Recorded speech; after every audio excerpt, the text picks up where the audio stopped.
The courtroom was eerily quiet. The air felt heavy, as if the walls themselves were bracing for what was about to unfold. Barron Trump, just 18 years old, sat beside his mother, Melania Trump. His towering frame, a striking 6'7", commanded attention. But it was his eyes that held the room. Deep and piercing, they carried a quiet fire. The case was a simple civil matter involving Melania's charity foundation. Yet, in an unexpected turn, the judge made an offhand remark, a jab at Melania's accent and heritage. The words cut like a knife. A ripple of gasps swept through the courtroom. Melania's composure faltered for a split second as her son reached out and gently held her hand. Barron stood. The entire room turned toward him. No one could believe it. This young man, known for his reserved and private nature, was stepping into the spotlight. His voice, calm but unwavering, echoed through the courtroom. "Your Honor," he began, "with all due respect, my mother deserves the dignity every human being is owed. Her grace has been her strength, and I won't let anyone, no matter their title, diminish her." The courtroom fell into stunned silence. The judge froze, his gavel hovering mid-air. Barron's words hung like a storm cloud. Cameras flashed as reporters scrambled to capture the moment. This was not the shy teenager people thought they knew. Melania's hand trembled slightly in Barron's grasp, but her face showed only pride. It was as if she had been waiting for this moment, not for herself, but for her son to find his voice. "I have watched my mother endure so much," Barron continued, his voice steady. "Her sacrifices, her resilience, her love for this country, none of it deserves to be mocked. If this court is a place of justice, then let it be just for all, including her." Tears welled in the eyes of some spectators. Even the toughest journalists seemed moved. But the judge's expression hardened. He banged his gavel. "Young man, sit down or leave this courtroom." Barron didn't flinch. "I will sit, Your Honor," he replied, "but only when you respect my mother. If we cannot protect our loved ones, what kind of people are we?" The judge seemed momentarily at a loss. For the first time, the power dynamics in the room felt reversed. The video of Barron's stand went viral within hours. Social media lit up like a Christmas tree, and news networks played the clip on repeat. "A son's love," they called it. Some mocked him, but the overwhelming majority praised his courage. At home that evening, Melania sat beside her son on their couch.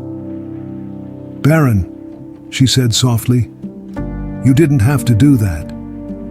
"Yes, I did, Mom," he replied, his voice cracking slightly. "I've seen you stay silent too many times. You've always told me to be strong, but strength also means standing up when it's hard." Melania blinked back tears. "You've grown into a man I'm so proud of." Across the country, families sat together, watching the video. Grandmothers wiped their eyes, whispering, "If only we all had a son like that." Grandfathers nodded, their chests swelling with emotion. Yet, as the world debated the moment, a storm brewed behind the scenes. Barron had unknowingly opened a door that many wanted to remain shut. The night after the courtroom confrontation, Melania sat alone in her room, gazing out of the window. The soft hum of New York City echoed in the background, but her thoughts drowned out the noise. She replayed Barron's words over and over in her mind. Each one felt like a balm to wounds she had silently carried for years. Her life in the public eye had been anything but easy. The jokes about her accent, the endless scrutiny, and the assumptions about her intelligence had cut deeply. But she never complained, not even to her son. Melania had always believed that silence was strength. Yet tonight, her son had shown her another kind of strength, one that spoke truth, no matter the cost. Barron knocked softly on the door. "Mom," he said, stepping inside. Melania turned to face him, her eyes glassy with unshed tears. "You didn't have to defend me, Barron." "I had to," he said firmly. "You've defended me my whole life without saying a word. It was my turn." Melania pulled him into a tight embrace. For the first time in years, she let her tears fall freely. But as the world praised Barron, whispers of retaliation began to spread. The Trump family's lawyer called early the next morning. "Melania, you need to hear this," he said, his voice tense. He played a recording of a voicemail left at their office. "Tell the kid to watch his back," a gruff voice warned. "He doesn't know what he's messing with." Melania's heart sank. She had always known their family's fame came with danger, but hearing this threat aimed at her son was unbearable. When she told Barron, his reaction surprised her. "They're just words, Mom," he said calmly. "I won't back down." "But this isn't just about words anymore," Melania said, her voice shaking. "These people, they can be dangerous." Barron's face hardened. "Then let them come. I'm not afraid." The Secret Service was notified immediately. Extra security measures were put in place around the family, but the tension was palpable. Melania couldn't sleep that night. She sat by the window, watching the dark streets below, praying silently for her son's safety. The world had seen Barron's strength, but they didn't know the storm it had unleashed behind the scenes. A few days later, the family received an unexpected visitor. It was Oprah Winfrey. "I had to come," she said, stepping into their living room. Melania and Barron were stunned. Oprah's presence radiated warmth, and her words carried a wisdom that instantly calmed the room. "I saw the video," Oprah began, sitting across from them. "Barron, what you did, it was brave, but bravery often comes with a price. Are you ready for that?" Barron nodded, his jaw set. "I won't let fear stop me." Oprah smiled gently. "You remind me of someone I once interviewed, a young man who stood for what he believed in, no matter the cost. But you must also be wise, Barron. Courage and caution go hand in hand." Her words struck a chord with Melania. For the first time since the confrontation, she felt a flicker of hope. Oprah's visit wasn't just a gesture, it was a lifeline. As she left, Oprah hugged Melania and whispered, "You've raised a remarkable son. But remember, even warriors need protection." Melania realized that this battle wasn't just Barron's, it was hers too. She would stand by her son, no matter what. The courtroom confrontation was no longer just a moment. It had become a global sensation. People everywhere, from small towns in America to distant countries, watched the video of Barron Trump standing up for his mother. News anchors dissected his every word, his calm demeanor, and his unwavering defense of Melania. For many, it wasn't just a viral video, it was a moment that touched something deep within. Elderly mothers saw themselves in Melania, their sacrifices unspoken, their struggles hidden. Fathers saw the son they wished they had raised, brave, respectful, and loving. But not everyone was supportive. Online hate began pouring in, targeting Barron and his family. Trolls mocked him, calling him a privileged child seeking attention. Yet amidst the negativity, heartfelt letters flooded in too. One elderly woman from Wisconsin wrote, "Barron, my own son hasn't called me in years, but when I saw you stand up for your mother, I cried. You reminded me that love can still move mountains." Barron read every letter, his heart heavy but full. For the first time, he understood the weight of his actions. The world was watching, and he couldn't fail. Not now. Melania couldn't escape the memories of that courtroom moment. She replayed the insult from the judge in her mind. It wasn't the first time someone had belittled her, but seeing her son defend her in front of the world had stirred something she hadn't felt in years. A longing for justice, not just for herself, but for others like her. Late one evening, she sat in her study, flipping through old photographs. One picture caught her eye. Barron, as a little boy, clutching her hand tightly as they walked through a park. He had always been her protector, even then. But now, the stakes were higher. Melania knew that Barron's actions had painted a target on his back. She called Donald Trump, who was away on business. "You need to come home," she said, her voice trembling.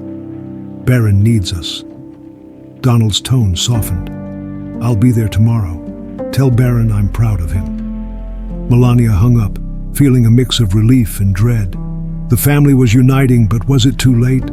The threats were growing, and she could feel the storm coming.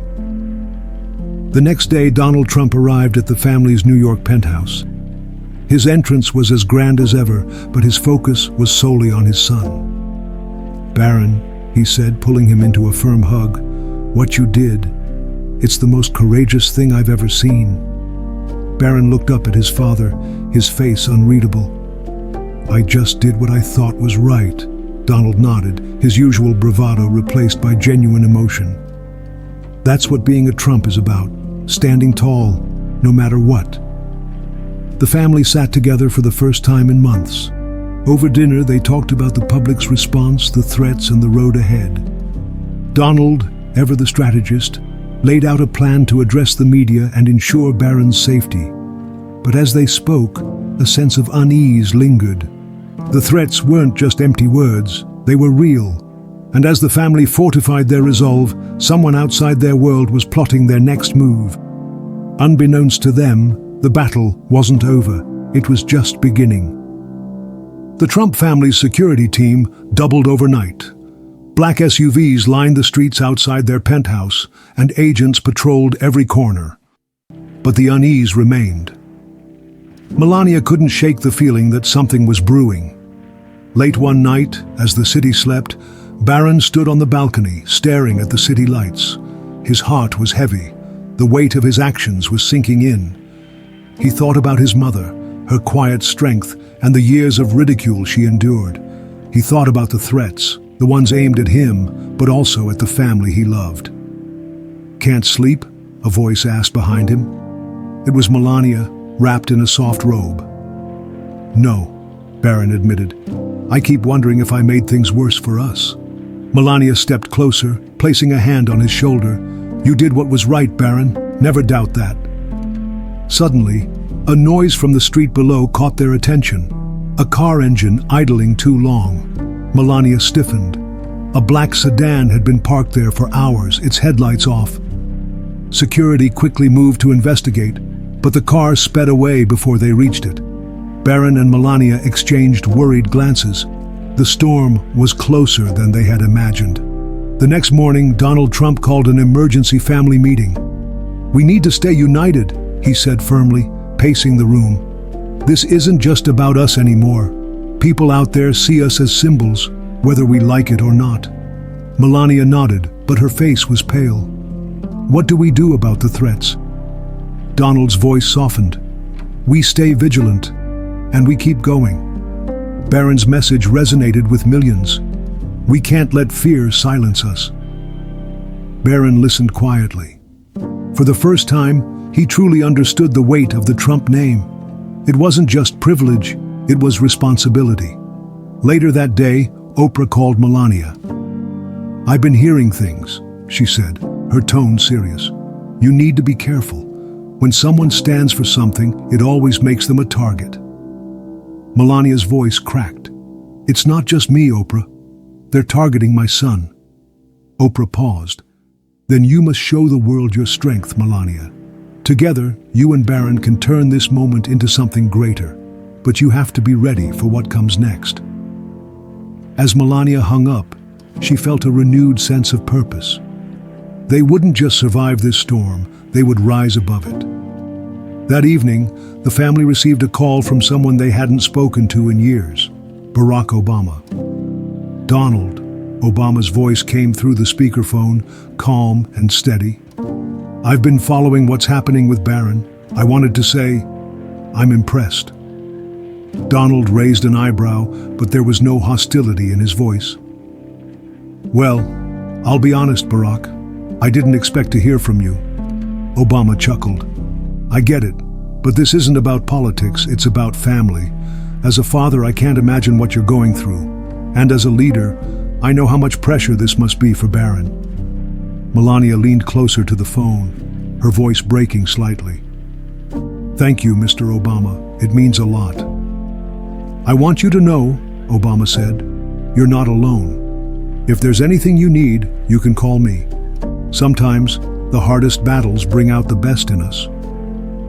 As the call ended, a sense of calm filled the room. It was a reminder that even in the darkest moments, there were people willing to stand with them. But the threats weren't over.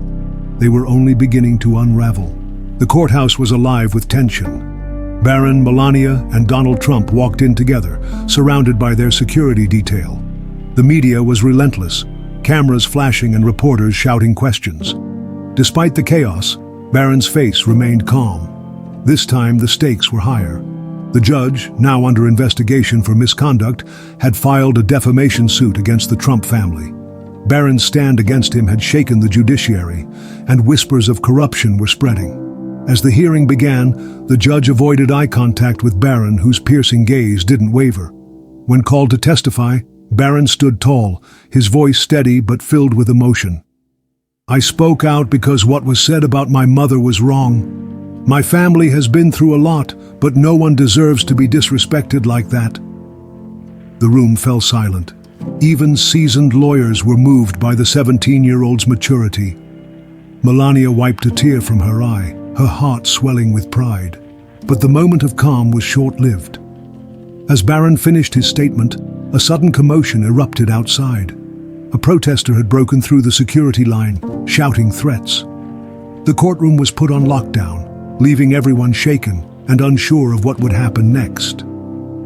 Back in their secure suite, the Trumps sat in uneasy silence. The protester had been arrested, but the message was clear. Someone wanted to silence them. Melania spoke first, her voice trembling. "This is not just about us anymore. It's about standing up for what's right." Barron nodded. "I'm not afraid. If we give up now, it means they win." Donald, usually full of bluster, looked at his family with rare vulnerability. "I've always said we're fighters. But this is different. We're fighting for each other." As night fell, the family received an unexpected call. Pope Francis had seen the courtroom footage and wanted to speak to Barron. When Barron picked up, the Pope's gentle voice carried through. "Young man, your courage has inspired the world. Remember, you are not alone. God stands with those who fight for truth and love." Tears filled Barron's eyes. "Thank you, Your Holiness. I just want to do what's right." The Pope's words gave the family renewed strength. They knew the path ahead would be hard, but they also knew they had a purpose greater than themselves. The next morning, as sunlight streamed into their penthouse, Melania found Barron sitting in her favorite chair, reading one of her old poetry books. She approached him quietly, her heart heavy with both pride and worry. "Barron," she said softly, "I never imagined you would have to carry so much at your age." He looked up at her, his eyes wise beyond his years. "Mom, I'm doing this for you, for everything you've endured silently." Melania's composure broke. She knelt beside him, tears streaming down her face. "You don't know what it means to me, my son. You've given me a strength I didn't know I had." For the first time in years, they embraced tightly, their bond unshakable. Outside, the city buzzed with activity, unaware of the intimate moment between a mother and son. But the world wasn't done watching. The media was in a frenzy, speculating about the next court hearing and the family's next move. As Melania and Barron sat together, they knew one thing. This battle had brought them closer. And no matter what came next, they would face it together, with love as their shield. The day of the final court hearing arrived. Outside the courthouse, a massive crowd had gathered. Supporters held signs reading, "Stand with Barron" and "Justice for Melania." Opponents shouted angrily, their voices clashing in the cold air. The tension was palpable. Inside, Barron sat next to Melania and Donald. He held his mother's hand tightly, feeling her slight tremble. As the proceedings began, the judge at the center of the controversy took the stand. His lawyer painted a picture of a man who had been misunderstood, but the evidence against him told a different story. When Barron was called to the witness stand, the room fell silent. As he walked up, his steps were measured, his face calm but determined. Looking directly at the judge, Barron began. "Respect is something we all deserve, no matter who we are. But when someone in power uses their position to belittle others, they lose the very thing they were entrusted with, integrity." His words carried the weight of truth.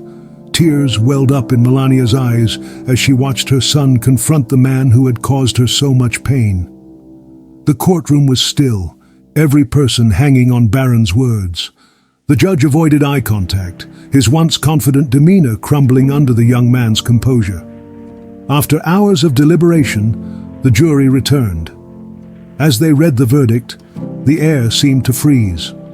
The judge was found guilty of misconduct and abuse of power. A wave of relief swept over the courtroom. Melania wept quietly, her tears a mix of joy and release. Barron returned to his seat and held her hand, whispering, "It's over, Mom." But it wasn't just the legal victory that moved everyone. The way Barron had carried himself, with grace and maturity, became the true headline. Outside the courthouse, the family faced the waiting crowd. Reporters pushed microphones toward them, but Barron spoke first. "This isn't just about my mother or my family. It's about standing up for what's right, no matter who you are. My mother taught me that kindness is strength, and I hope we've shown that today." His words brought many in the crowd to tears. Elderly supporters, especially those who had faced their own battles of disrespect, wiped their eyes. Barron had become a symbol of courage and compassion. As the family returned home, the weight of the journey finally lifted. But they knew their story had touched millions, and the impact would last forever. The weeks following the trial were filled with letters, messages, and gifts from around the world. People shared their own stories of resilience and thanked Barron for inspiring them. One letter, from an elderly woman named Grace, stood out. "I'm 85 years old," it read. "I've lived through wars and hard times, but your words reminded me of the strength I once had. Thank you, Barron." Barron read the letter aloud to his family. Tears filled their eyes, knowing that their fight had made a difference. Months later, Barron was invited to speak at a global conference on integrity and respect. As he stepped onto the stage, the applause was deafening. His speech was short but powerful. "We all have the power to stand up for what's right. It doesn't matter how young or old you are. What matters is that you try." The audience gave him a standing ovation, many crying openly. As the video of Barron's speech went viral, it ended with a heartfelt message. "Thank you for watching this journey with us. If this story touched your heart, please subscribe, like, and share your thoughts in the comments. Together, let's continue to spread love and respect in a world that needs it more than ever." The screen faded to black, leaving viewers inspired and deeply emotional. If Barron's courage touched your heart, don't let the story end here. Subscribe to join a community that stands for truth and love. Like if his bravery inspired you, and comment to share what this meant to you. Together, let's keep this message alive.